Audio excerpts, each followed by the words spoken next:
evangelists. So they would be hanging around and they would strike a conversation with the neighbors, like pretending they didn't know. So that's how they would know what the people were saying about the crime. And it was also something that they got to do because of the family, because they would start demonstrations every single Saturday, every single week. They would involve like the police force outside Miramar because they knew that the locals wouldn't react well. The locals wouldn't react. So that's how they made it. So that's how they got an entomologist.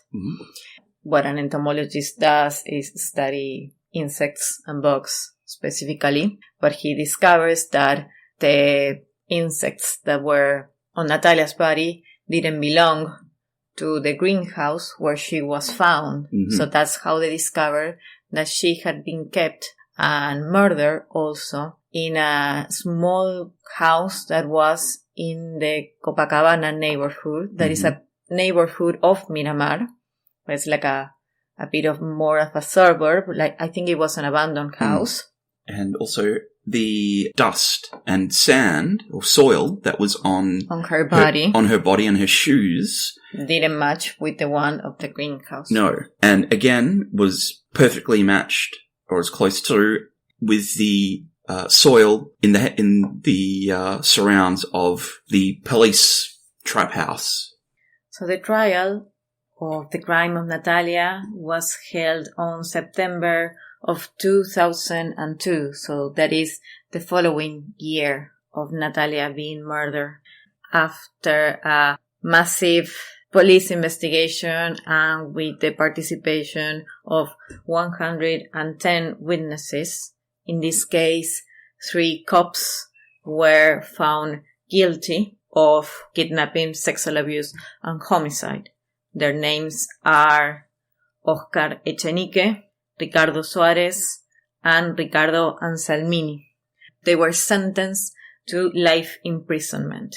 Meanwhile, Gustavo Fernandez was also found guilty of being a participant in the kidnap of Natalia, but not her abuse, because it couldn't be proved that he was present.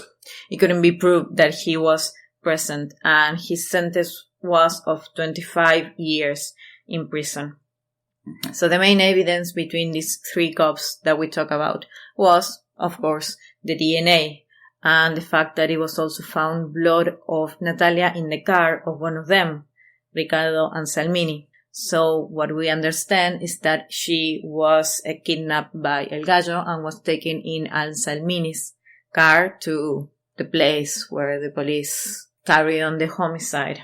It should also be pointed out that some evidence brought against Corporal Ricardo Suarez, one of the policemen, was that Natalia had very neat and precise folds in her trouser leg, one that was known to be favoured and carried out. One that was a style of fold that was known to be used by these policemen. To be more precise, what Gustavo says is that he was looking at that policeman during the trial, and he was, perhaps this is a bit more speculation, but he saw the way he folded his own sleeves of his shirts. So that's what it reminded Gustavo about that.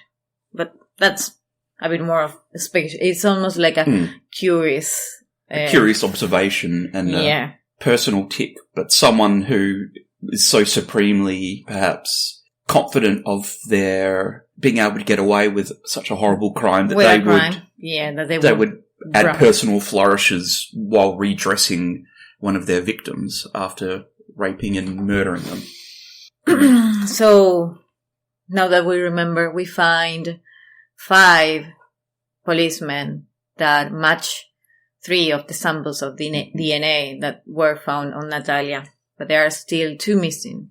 Now, this is one thing that enrages me of this case, and what enrages also the family of Natalia.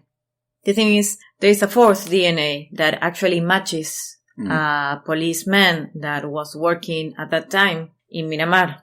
The name of this policeman that is nowadays retired is Ricardo Panadero. He was actually taken to trial on 2018, that is 17 years after the murder of Natalia. And surprisingly enough, his DNA matches with the DNA of one pubic hair, just one, a single pubic hair that was found in the body of Natalia. So this pubic hair matches in a 97% with the DNA of Panadero. But his defense attorney alleged that because the sample was so old, it could have been contaminated. But there are not really proofs about this. So he was actually absolved in this trial. Yet, on 2019, I read the news, so he was absolved. But another judge found out to be admissible. To be admissible. So he will be taken to trial Again. Under the new ruling, and hopefully he will be. Hopefully, the evidence will be able to be presented in a way that makes it undeniably. Hopefully, the parents of Natalia will see this guy in jail, because seriously, how else is his pubic hair get into the body of that girl if he wasn't one of the men that raped her? It's not like the DNA didn't match. What the judges in that case said that the pubic hair was degraded for all the years, but the DNA matches. Yep. The DNA matched at the time. The DNA matched even though they claimed it may have degraded. However, that still doesn't change the fact that the DNA evidence was present on Natalia's body. How did it get there? There are no explanations, and that don't involve rape and murder. So, you know what enrages me so much is what better proof, what less circumstantial thing can be found that isn't DNA. And yet, through these years, these cops that are already in jail had tried to reduce their sentence or get acquittals, or have the how do you say when they get to go out of jail to parole? To be on parole, and they were actually granted and then taken away the parole. The first year that they tried to get it was on 2006. That is only 4 years after they were in jail. And actually, Gustavo Fernandez, the man that was an accomplice of the police, got his sentence reduced from 25 years to 10 years. And he was set loose on 2010. And I couldn't find why he was set loose. But he's still living in Miramar and he works as a laborer. Laura Calampuca, Natalia mothers have actually seen him. On 2017, they were given parole to the cops, but after a few months, after the family of Natalia, made a complaint, the parole was taken away from them. And all these three cops have the same lawyer, which has I don't know if you got to read any of that, Chris. I got to read a little bit. So this is not the first time that this lawyer, Patricia Perello, found herself in a very controversial and big case. She had been also the lawyer of two primary teachers, Analia Schwartz and Fernando Melo Pacheco, who were actually accused and taken to trial for sex abuse crimes towards children that were going to a religious institution, a Christian kindergarten in the beginning of the 2000s. Yeah. But perhaps her most famous case is the case of Carlos Monzon, a very famous and successful boxer, Argentinian boxer, that during the 1980s was actually in prison for the murder of his partner, an actress and Uruguayan vedette called Alicia Muñiz. Carlos Monzon basically was a wife beater, and he actually murdered his ex-partner by throwing her from the balcony of his house. So Patricia Perello was also his lawyer in this case, but Carlos Monzon was found guilty of that murder. One of the main techniques used by the lawyer was essentially fairly misogynist character assassination, where he would make claims against the character of the women or the young girls who had gone missing, saying that they were promiscuous and would seek to get out, get drunk, hook up with boys, and that it was the parents' fault for raising them poorly and for letting them out the nights that they were abused and murdered. She also tried to, because this lawyer, she's already well known in the community, was actually, I don't think she was physically attacked, physically assaulted after a trial, but there was a big mob of people that were rooting for Natalia's cause. So when this lawyer came out of the trial, she was insulted and berated, and rightfully so. I mean, I'm not saying that bullying the lawyer would work for anything. But later on, she would argue that Natalia Melman's dad, Gustavo, was actually a man that was conducting these riots or assaults against her. And what she tries to do is to victimize the policeman. A new trial was held on 2017 for the same crime, same crime that these cops have already been proven that committed, and they didn't add any sort of new witness, but they were witnesses that were trying to make false alibis for those cops.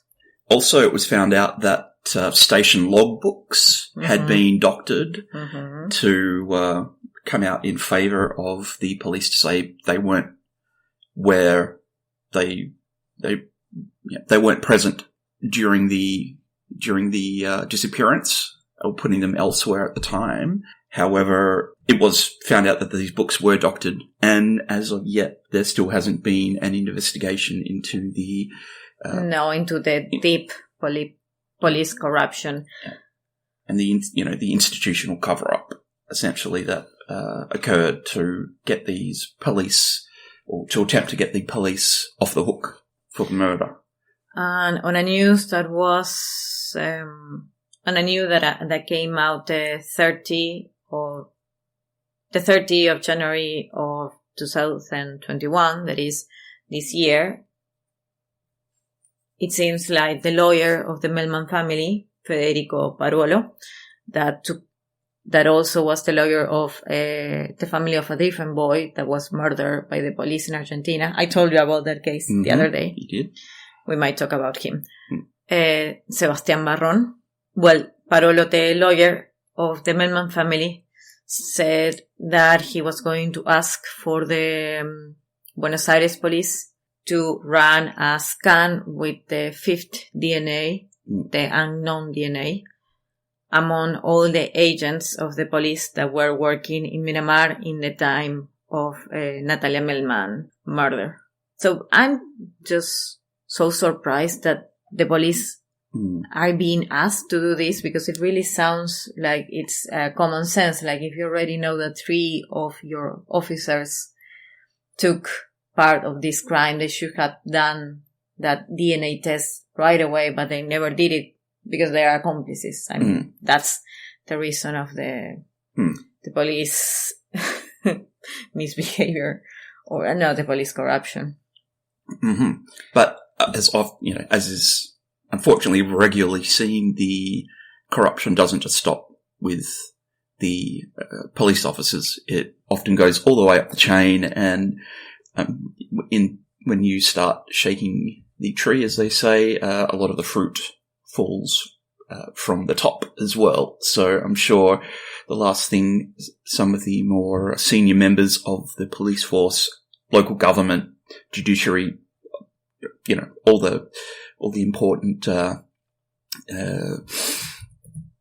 members of society would not want their complicit behaviour and actions seeing the light of day in such an inquiry. So it's no surprise.